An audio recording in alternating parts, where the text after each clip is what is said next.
this song is just how much it reminds us that even when we're broken, even when we're lost, we have a God who is willing to pick us up and put us back together, and who is continually searching out for us.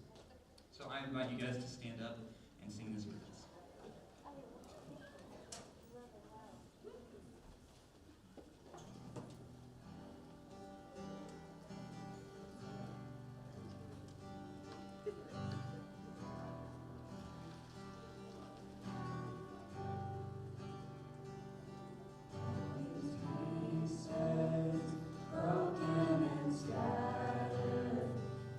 Mercy gather, mended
Hello, everyone. Thank you for coming today, and happy Thursday to you all. I'm so glad you're here.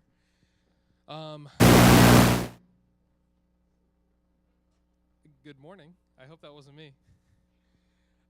We just have a few quick announcements today before we get started. I just want to thank you guys all for coming today, especially all of our IRR students, because today is a very special IRR-focused chapel. We got a few of our students giving their testimonies. You guys will hear in a minute. I'm super excited for that. But first, I just wanted to welcome you all and invite you to come to family worship tomorrow night. Family worship will be at 7:30 here in Woods. I'm getting a heads up from Mallory. So 7:30 here in Woods, we're going to do family worship. We would love to see you guys here. Our second announcement, I want to invite up our Student Association Vice President, Matthew Taves, and he's got a few words for you guys. All right, everybody. So you may have seen these posters hanging up around campus.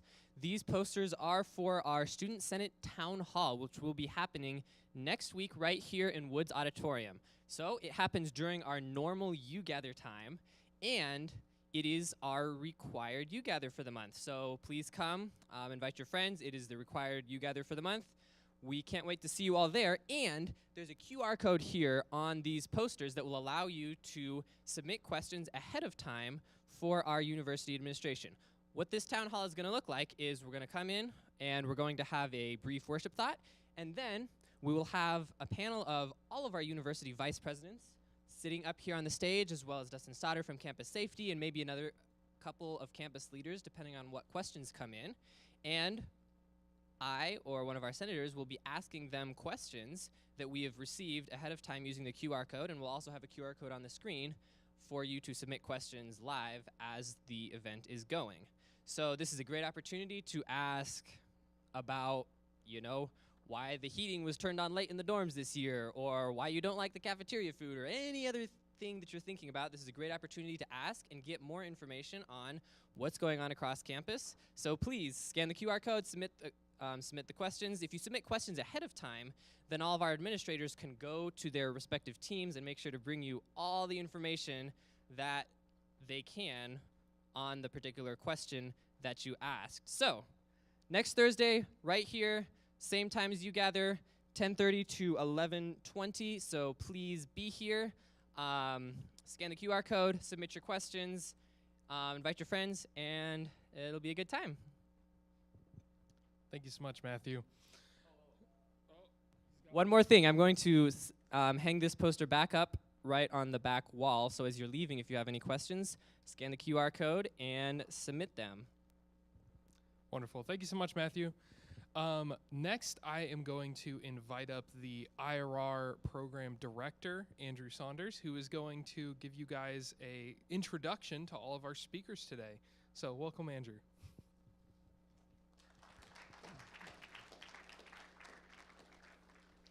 Well, good morning, everybody. Glad to see you all here today. It's my pleasure as the IRR program director to be able to introduce our students giving their testimonies today.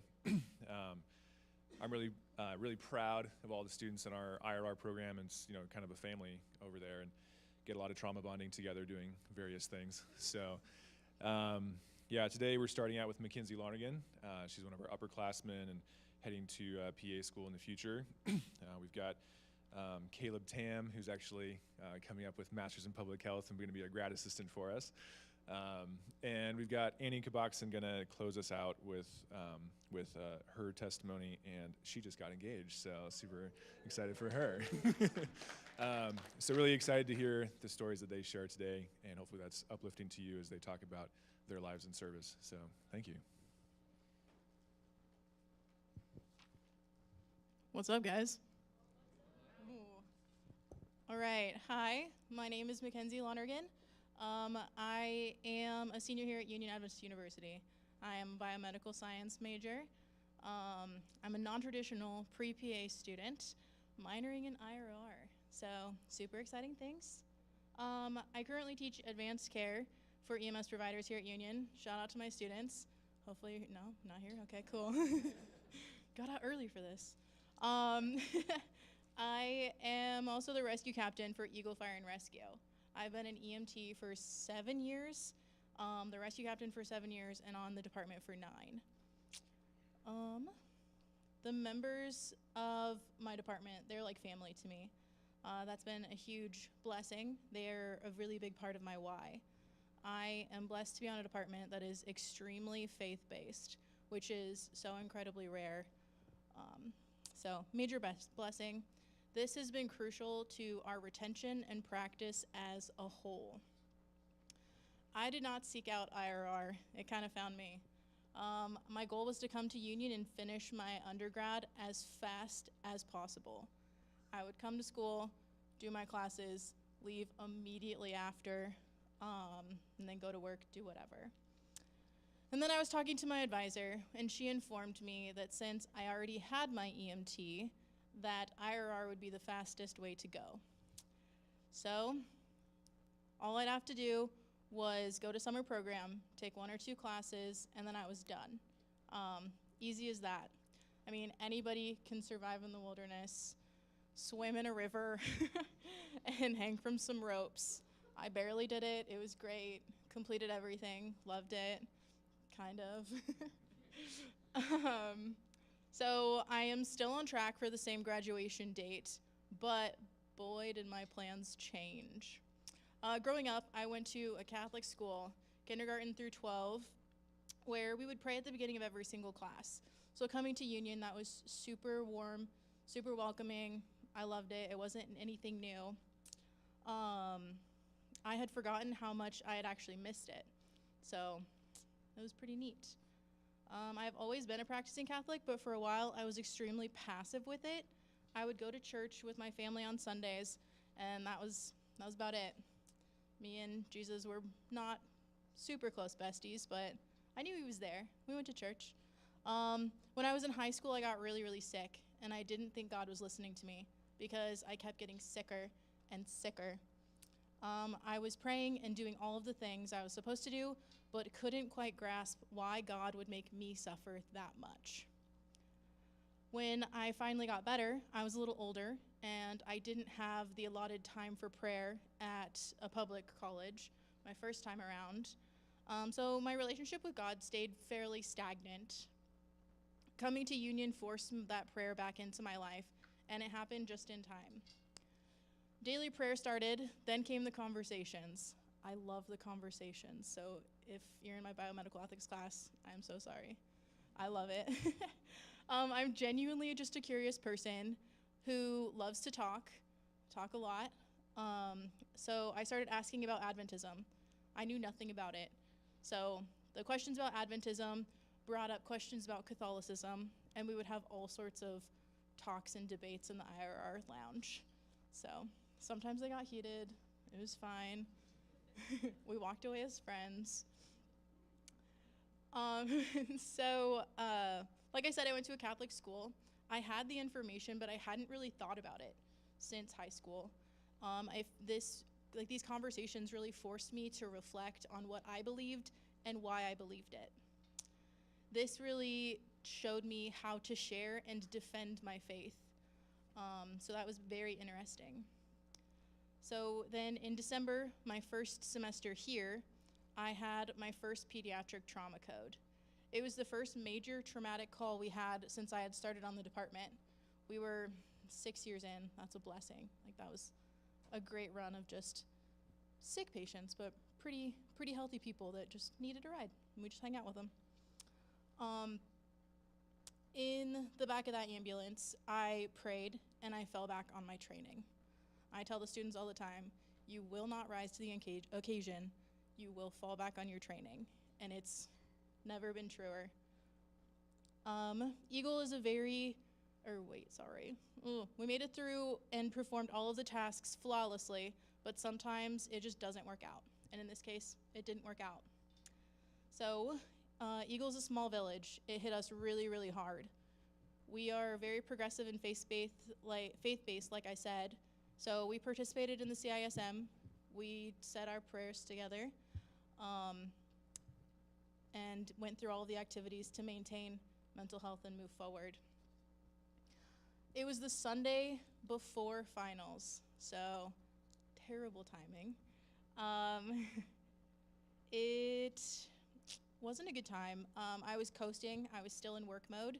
So I came to school, I did all of my things, but I was definitely distracted worrying about my team, my family, and my community. Christina Burden-Page and Kelly McWilliams, they noticed immediately, and they talked to me, they prayed with me, they helped me through finals. I finished the semester well enough, so if you guys are here, thank you so much. If not, tell them how great they are. They're awesome. Yeah. So that May, I went to summer program, hung out with everybody. Andrew there made us take turns leading worship. So we went round and round. I went round and round trying to figure out what the heck am I going to talk about. On Fire and EMS, the stigma is you are the toughest of the tough. You run into burning buildings. You are green, always, always green. So with that, you're fine. You're totally fine. You're always fine. And you just move forward. So we're working very hard to move past it, but most of the time you just talk through all the things and then move forward, and you hold those patients close to your heart. As Catholics, we have books full of beautiful prayers that we say for each and everything. We have intentions for what to pray for, but I never really just made up a prayer on the fly. That was so foreign to me. But ultimately, like today, I decided to be vulnerable and share what was really weighing on my heart. Something that I had never really done before to a group of strangers. This is my second time ever doing it. It's pretty crazy. So my thought was, I came here, I didn't know anybody. After 5 weeks, I'm never gonna see these people again. Maybe in class or in passing, but who cares, you know? Like, why not? So I laid it all out there. Said all the things, told them what all was happening, and we talked through it. And the rest of the summer, we had meaningful conversations about many different things and got more comfortable accepting I was probably stuck with these people. Some of them are still some of my closest friends. The wilderness really bonds you, apparently. Or Andrew, I don't know. The next fall, I dove in. I signed up to TA for advanced care. I became close friends with some of the people I was certain I would never see again. I went on my first disaster response. We went to North Carolina, where I led a team. We completed all of our tasks proficiently, but then we also slowed down to talk to the families we encountered. We made so many friends. There wasn't a single site we went to where we didn't connect with someone. It was such a cool experience. Pinky still texts me, like, often. She's great. Still not in their house, so pray for them. Since then, there have been countless opportunities, discussions, and God moments. Over time, I learned to look for what I call God moments. Little pieces of timing, alignment, or grace that feel too perfect to be a coincidence. I've never heard a booming voice or a whisper in the wind, but I've felt God guiding me when things just kind of fall into place. I now see that the time I spent participating in the CISM prepared us for bigger, more traumatic calls, so that we were ready in the future. This aided in our retention and really helped our team. The time at summer program prepared me to teach in IRR, which has been a super cool experience. The time I spent sick wasn't wasted. It prepared me. It gave me compassion. It taught me how it feels to be the patient, not just the provider. These experiences shaped who I wanted to be as a human in medicine and as just a human in general. The kind of person who listens, who sees the whole human being in front of them. It also taught me that faith isn't about everything being okay. It's about trusting God when it definitely is not. I genuinely believe that faith is the only thing that will get you through the tough times, especially in medicine. No matter how tough you are, there will be one of those days, and it's okay. Come to my office, call me, look me up on Facebook or Instagram or something. I'd love to talk to you about anything. It's one of my little passion projects. So please, please, please fall back on your faith and let your training carry you through. Thank you, guys.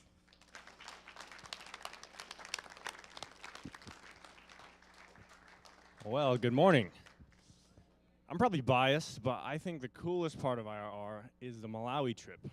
For everybody who's majoring in IRR, during either your junior or your senior year, you end up spending about 9 weeks in Malawi.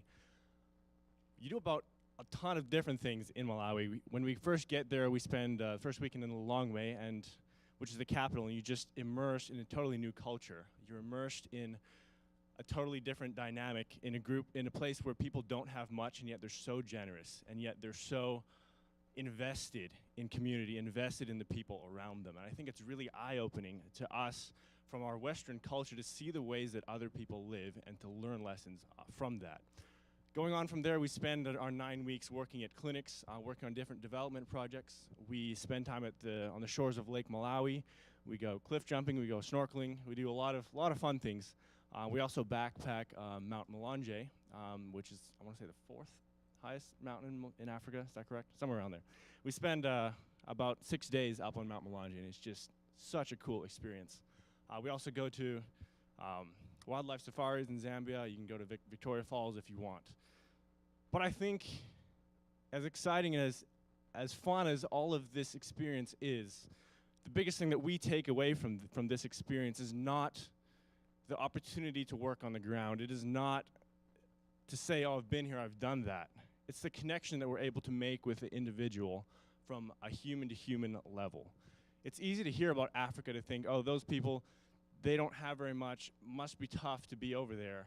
And yet we're so distant, we're so far removed from that. But as soon as you get on the ground there and you're walking down the street and some little kid comes running up to you and just says, hello, hello, 1, 2, 3, it just touches your heart in a different way, and you realize, wow, I'm human, you're human. We may come from totally different backgrounds. We may have we may believe in different things. The opportunities that are given to us, the privileges that we have may be totally different, but we're the same. I'm a child of God, you're a child of God, and we're both important to Him.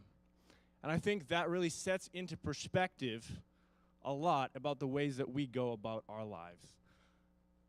But for as much joy, as much hope as there is there in Malawi, it's also very difficult.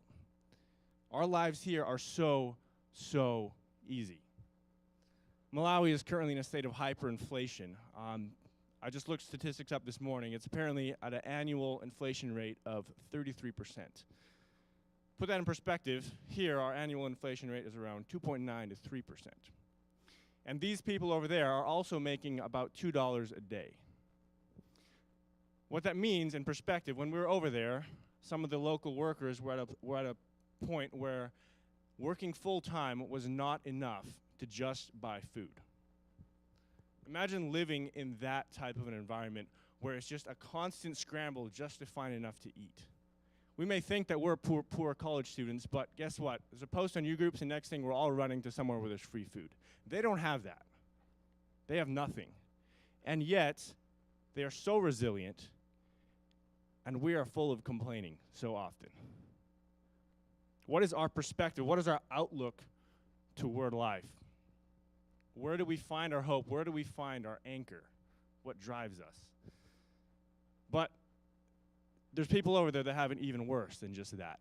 If you go just north of Lilongwe, there's Dzaleka Refugee Camp. This refugee camp was opened by the UNHCR, that's United Nations High Commissioner of Refugees, in 1994, right after the Rwandan genocide. It was opened originally for a capacity of 10,000 individuals, and Malawi opened its doors for these people fleeing the genocide to come and find refuge here in Dzaleka. Long story short, that refugee camp, there was no plan in place to close it down or to return these individuals back to their home. Currently, there are over 56,000 people living in Dzaleka refugee camp. Not only from Rwanda, they're also there coming from the Democratic Republic of the Congo, from the conflict. They're fleeing Somalia, they're fleeing Burundi, and they just keep on coming in. There's about 300 new people that arrive there about every month. And that's not counting the countless individuals that are born, grow up, live, and die within the camp. Dzaleka is 56,000 people, and it is 201 hectares. That is 0.78 square miles. What that means when you're walking through the refugee camp is you have rooms one after the other. In each one of those rooms, you can have 10 people living there, a whole family, and that's all that they know. And they step out of their door, and there's a dirty creek running down full of who knows what. And you wonder, surely in a place like this, there can be no hope. There can be no life. There can be nothing beautiful here. A lot of those people are there because they're just hoping that maybe they'll be able to get out someday. The United Nations, in coordination with the U.S. and Australia and other places, has set up a program so that some of these refugees can be can come to find a better life. However, it's a little bit difficult to transport 56,000 people. And so the waiting list for that is about 10 years. And a lot of families are here living in Zuleika with basically no hope other than maybe someday, 10 years from now, my kid was going to be the lucky one that gets to go. One day when I was in Zuleika, I was walking down the street, and we stopped by this school. It was an elementary school. I was just enjoying meeting people, enjoying opening my eyes to different perspectives. And I started talking with the principal. He invited me in, and next thing I know, I'm going toward all the different classrooms in this elementary school. It's very rudimentary, it's run down, old concrete walls, dirt ground, nothing fancy at all. The classrooms were so dimly lit, you had to adjust your eyes when you go in there. And yet in each one of these classrooms, there's like 20 to 30 just smiling kids, so full of life, so full of love, so full of hope. I remember one in particular, it was probably grade 6 or 7. I go in there, then they start singing. And they start singing Lamb of God. And there's one girl in particular who just had the most angelic voice, and she just broke forth in the sweetest, purest praise that maybe I've ever heard in my life. O Lamb of God, your only son, no sin to hide. You have called, forgot the words, you know the song. Anyway, that really stuck out to me personally. That impacted me, and it's something that I still think about to this day. How can hope not only survive, but how can hope thrive in an environment like that? And what that tells me personally is that I should not connect hope, I should not connect my purpose with my environment. I should not connect it to my circumstances, to whether things are going well, to whether things are not going well. Instead, my hope comes from something so far beyond material, so far beyond my circumstances, so far beyond my opportunities. Instead, I can choose to be anchored in something so much deeper. I can choose how I respond to situations. Life is tough. We think life is tough. Go over there and life is really tough. But it turns out that it's about our reaction. When life throws curveballs at us, how do I choose to respond to that? Am I going to see the glass half full or half empty? When we go to Malawi, I think one of the starkest differences, one of the biggest things that I notice is how cheerful people are, how happy people are. These people have nothing. They're hoping that they're going to get dinner tonight. And yet they're so happy, they're so full of joy. And we come back here, and I complain about the smallest things. We all do. What if instead we chose to wake up and say, God, thank you for life. Thank you for even the smallest things that you give to me.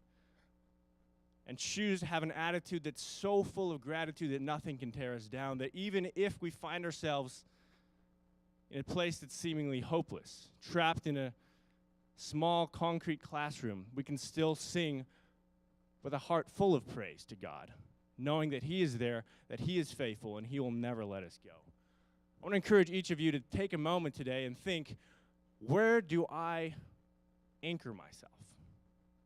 Where do I find my hope? Do I allow myself to be dependent upon my environment, to be dependent upon my circumstances? Or am I going to say, you know what? Life sucks sometimes, but I choose to be the master of this. And I choose to cast my anchor on God and say, you know what? Though He slay me, yet will I trust in Him. He is faithful. He's been faithful, and He always will. I encourage you to take some time, ponder that in your own life. Where am I going to place my anchor? Who am I going to hope in? I'm going to pass this to Annie.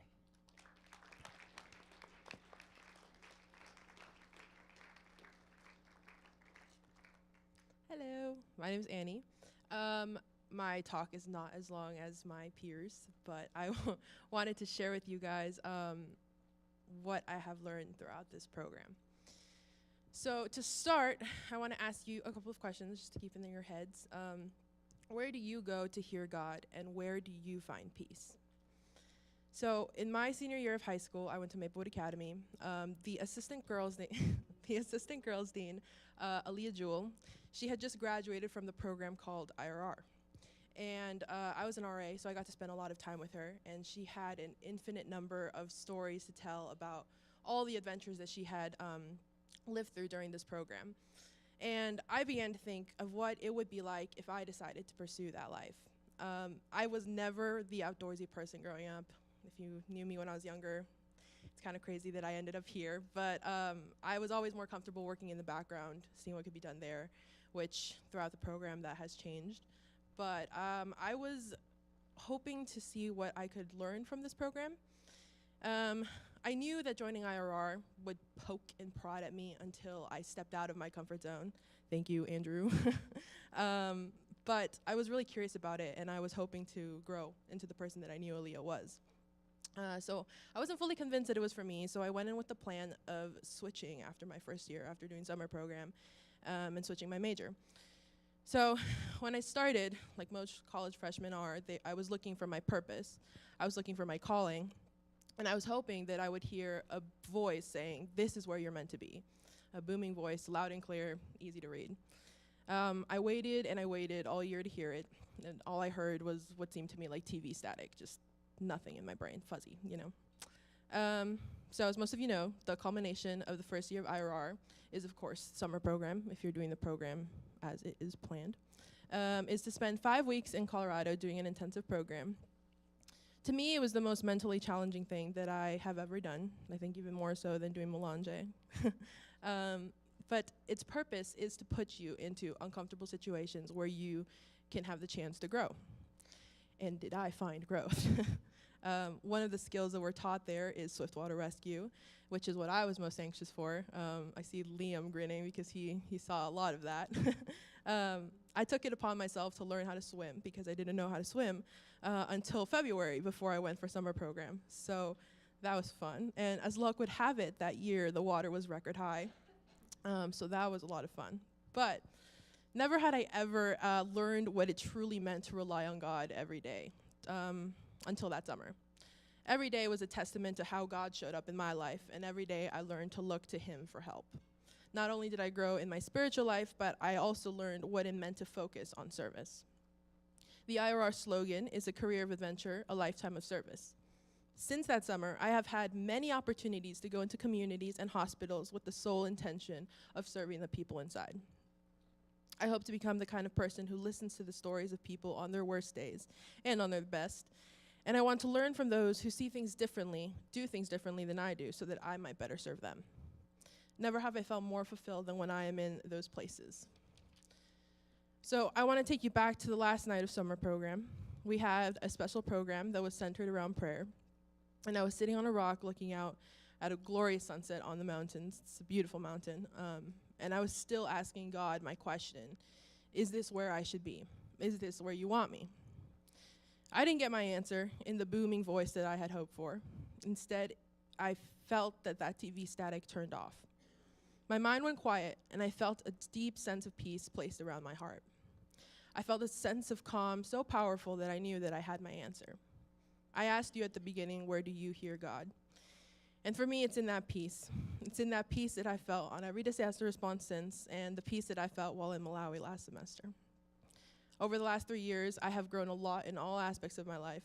A lot of the challenges came from IRR, and by being around its community, I was able to grow. I'm incredibly grateful for the friendships that I have made while in the program. Being around people who are looking for ways to serve while also looking for adventure has given me an infinite number of stories that I could tell. And each of those stories all point to a God who cares about you. So to close, I'd like to read you a verse that I hold very near to my heart. Psalms 121, verses 1 through 2. I lift up my eyes to the mountain, where does my help come from? My help comes from the Lord, the maker of heaven and earth. Thank you.